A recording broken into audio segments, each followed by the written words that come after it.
A woman vanished. No one has seen her since May. Her family can't reach her. Her friends haven't heard a word. Yet her boyfriend still replies to messages, still posts, still acts as if nothing happened.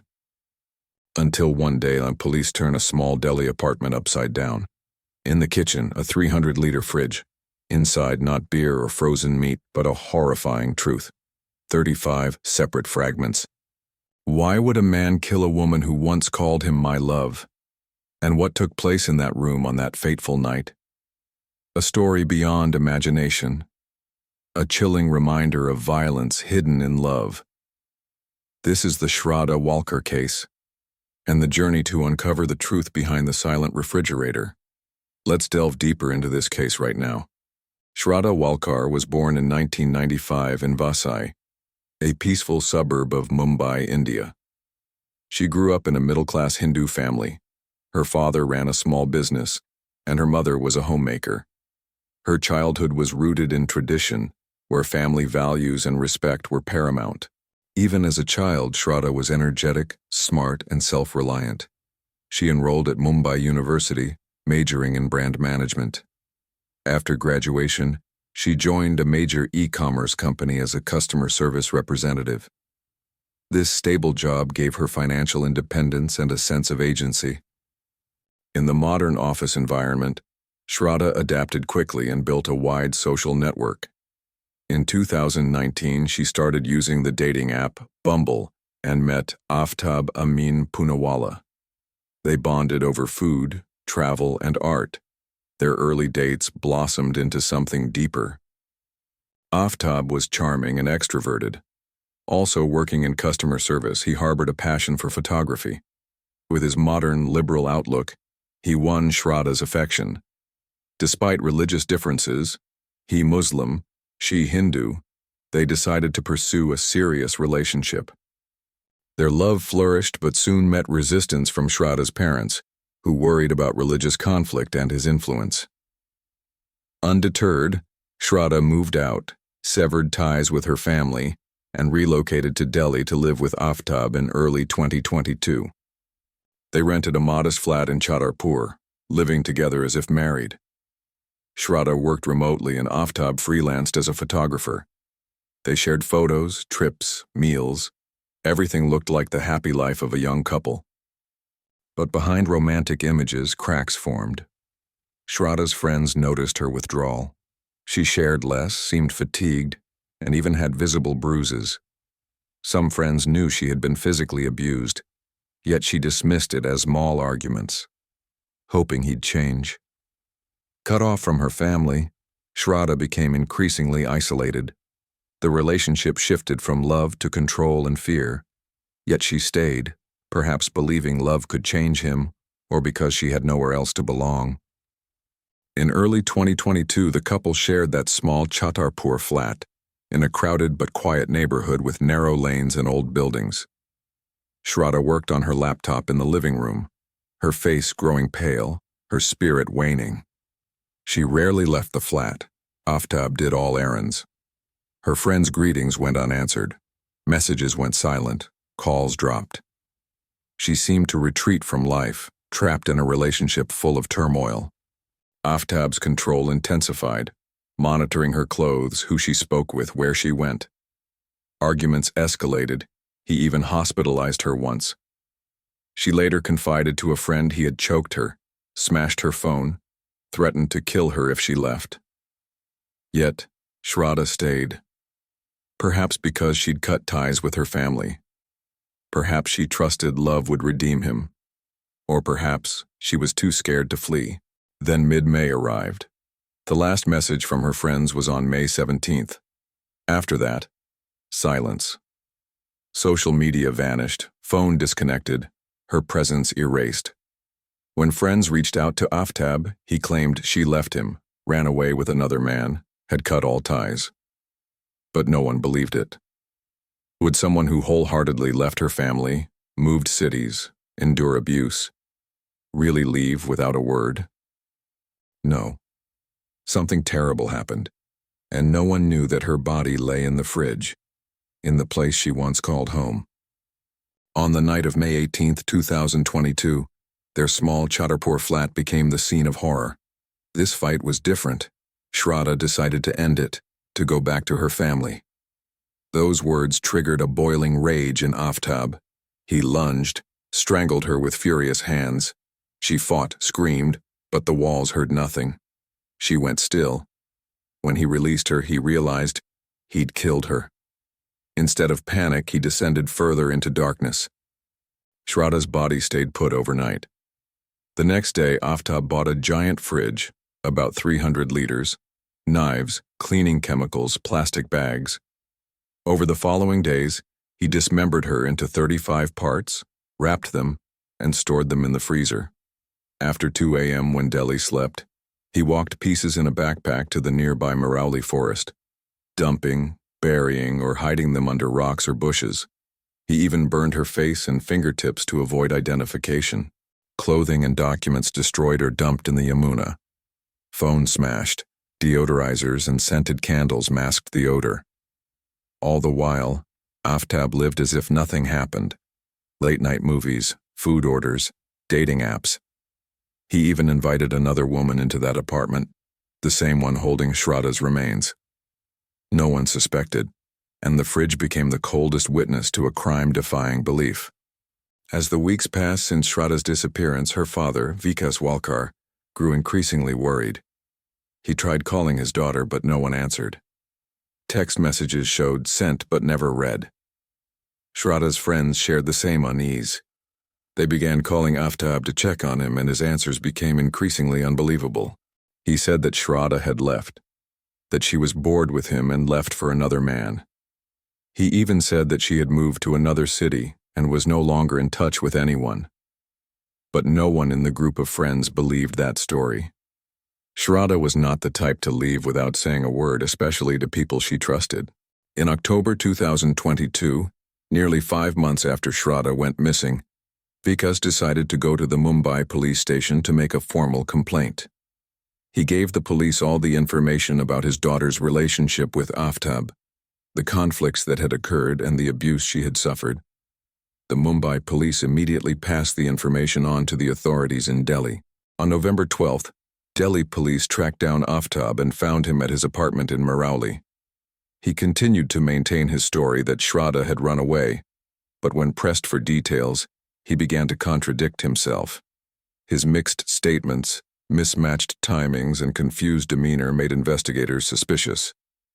After hours of intense interrogation, Aftab finally confessed. He had killed Shraddha and dismembered her body. The apartment was immediately sealed off for a search.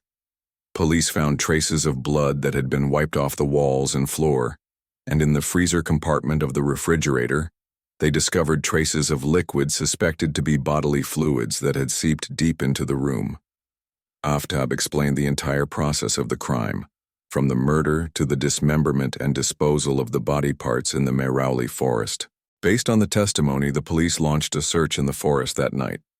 They discovered scattered plastic bags containing human bones, a partially burned skull, and many body parts in a state of severe decomposition. The body parts were sent for testing and compared with a DNA sample from Shraddha's father. The test results confirmed. All were Shraddha Walkar's. The grisly truth emerged. The Indian media began to report the crime in droves. The nation was shocked by the crime, and the refrigerator in the Mehrauli apartment became more than an ordinary object. It became a symbol of silence, cold-bloodedness, and unimaginable evil. Immediately after Aftab confessed to the crime, Delhi police coordinated with forensic forces to search the entire apartment in Chhatarpur, as well as the Marauli forest scene, where he disposed of the body parts. In the apartment, forensic experts discovered many remarkable signs. Bloodstains under the floor tiles and walls were thoroughly cleaned, but traces were still visible thanks to specialized biological detection equipment. In the kitchen, knives, cutting boards, and sharp tools were confiscated for examination. In particular, the 300-liter refrigerator where Aftab had stored Shraddha's body for many days. Although the inside had been cleaned with strong chemicals, organic traces and strange odors still remained. The apartment was small and not well soundproofed. The police interviewed neighbors and residents, but most said they had heard nothing unusual during the time Shraddha was missing. That made Aftab's crime all the more silent, hidden, and terrifying. In the Marauli forest, police conducted an extensive search using sniffer dogs and tracking equipment.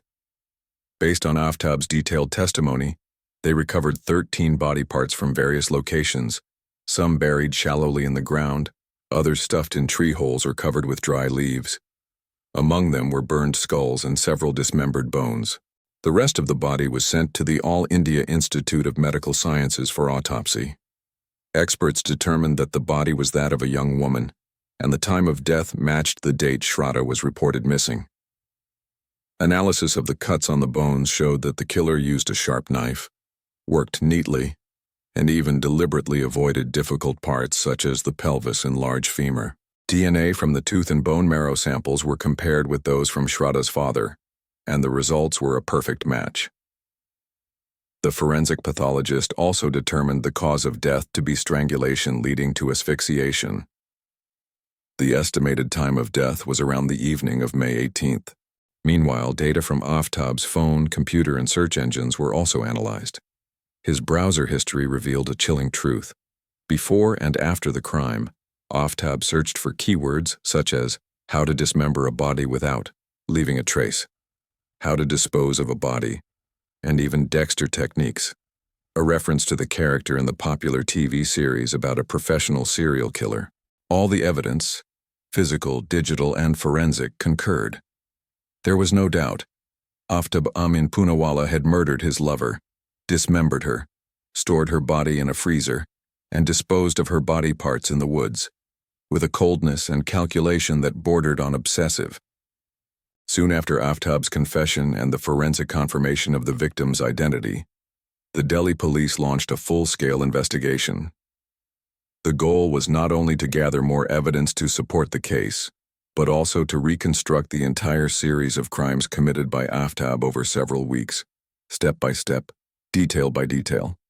Investigators began by examining all of the suspect's electronic devices, including his cell phone, laptop, and social media accounts. On the phone, they found messages with Shraddha's friends that Aftab had sent after May 18th, to create the illusion that she was still alive. He used her own phone to maintain social media activity, deliberately hiding her disappearance from friends and family. More importantly, his browser search history revealed that before and after the crime, Aftab repeatedly searched for keywords related to murder, dismemberment, and crime scene cleaning.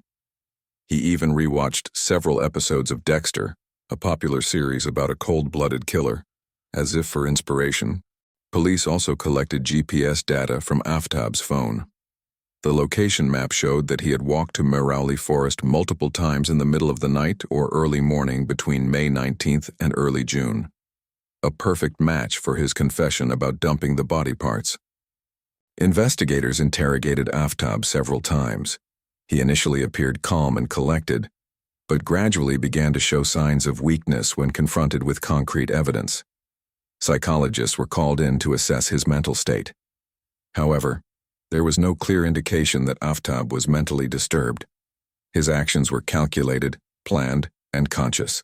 In addition, the police called on key witnesses, including Shraddha's old friends, relatives, neighbors, and people who had worked with the couple, all of whom provided an increasingly clear picture of a controlling relationship where violence was present early on. But no one dared to intervene because it was considered a private matter.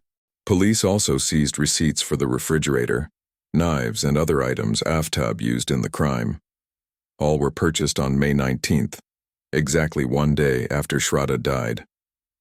The case file grew to include hundreds of pages of documents, transcripts of statements, crime scene photographs, forensic examinations, and digitized transcripts of conversations.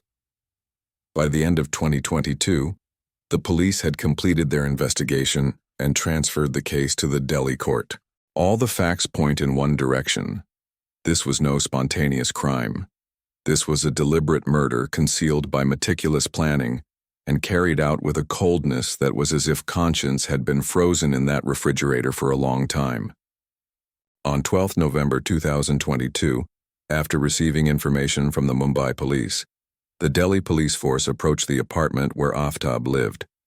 Initially, he appeared calm and cooperative and continued to assert that Shraddha had left the house on her own in May. He said that she wanted to end the relationship, had packed her belongings and left with another man. However, when asked for her address, contacts, or evidence of her departure, he was unable to provide any specific information. The police noticed inconsistencies in his testimony and decided to detain Aftab for further questioning. In the interrogation room, investigators took turns digging into the smallest details: his living habits, financial transactions, phone activity, and surveillance cameras near his home. Aftab began to waver. After more than 6 hours of intense interrogation with evidence presented step by step, Aftab finally broke down, admitting that he had murdered Shraddha on the evening of May 18th.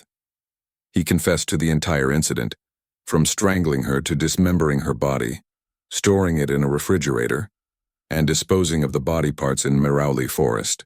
Aftab's testimony was recorded in full. He took the police to the crime scene, pointing out each location where he buried or dumped the body. Some locations matched the GPS data from the phone perfectly, right down to the last step. During his interrogation, Aftab showed no remorse. He answered questions calmly, sometimes describing the dismemberment in detail as if recounting a routine task. Investigators described him as strangely emotionless, extremely controlled, and frighteningly calm. Initial psychiatric examinations showed that Aftab was fully aware of his actions and showed no signs of serious mental disorder, meaning he would be held fully responsible before the law.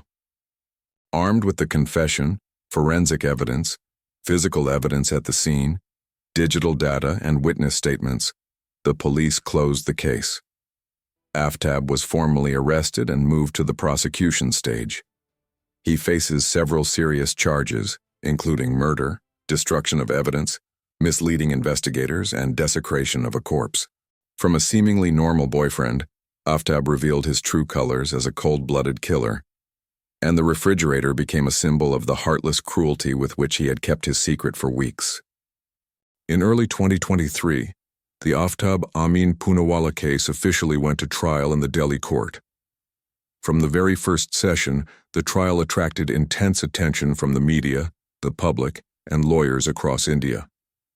Hundreds of reporters, citizens, and women's rights activists gathered outside the court every day, waiting to hear the latest developments in one of the most shocking cases in the country's modern history. The indictment, which is more than 6,000 pages long, includes a full array of photographic evidence, testimony, forensic test results, online search logs, GPS location data, and physical evidence from the crime scene.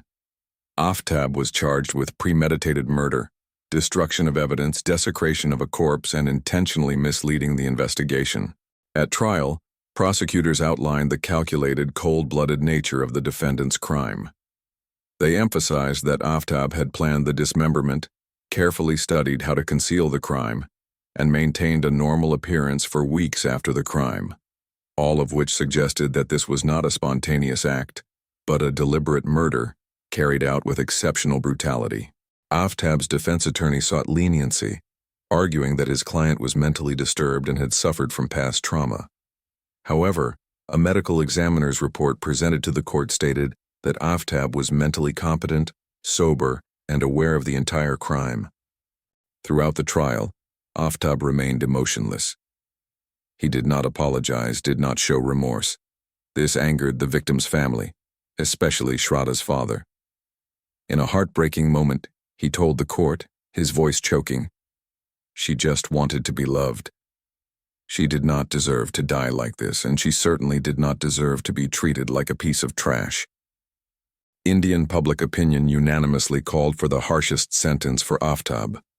Women's organizations, human rights activists, and lawyers everywhere spoke out to demand justice for Shraddha. After weeks of litigation, the court announced the verdict. Aftab Amin Poonawalla was guilty of premeditated murder, along with other charges.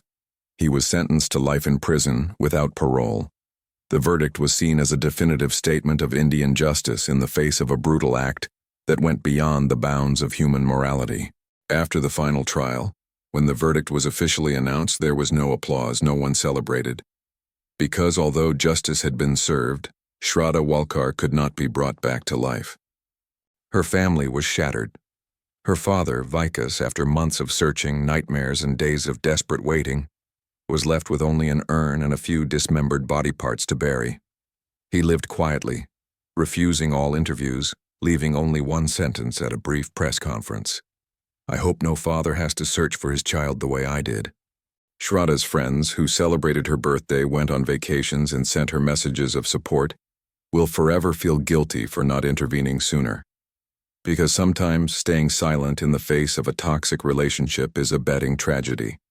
On social media, Shraddha's story sparked a strong debate about violence in relationships, especially in cohabiting relationships, interfaith relationships, and the abuse of emotional power. People began to share more about the signs of emotional control, from banning friends, monitoring phones, to subtle emotional abuse. Many women's rights organizations have called on the Indian government to strengthen laws to protect victims of informal relationships. Campaigns have been launched to encourage women to report violence and to expand psychological and legal support for victims. The refrigerator, the gruesome piece of evidence in the case, became a symbol of protests, posters, newspaper articles, and documentaries. It was no longer a household item. It was a reminder of the terrifying secrets that can exist in even the most cozy of homes. And most of all, the Shraddha Walkar case leaves a haunting question. How many people are living like her, in silence, in fear, in the hope that love will change a person? How many are waiting for help that never comes? So if you see someone being controlled, hurt, or simply being silenced in a relationship, don't look away. Ask, listen, speak up, before it ends up in a closed door, a freezer, and a life forever buried.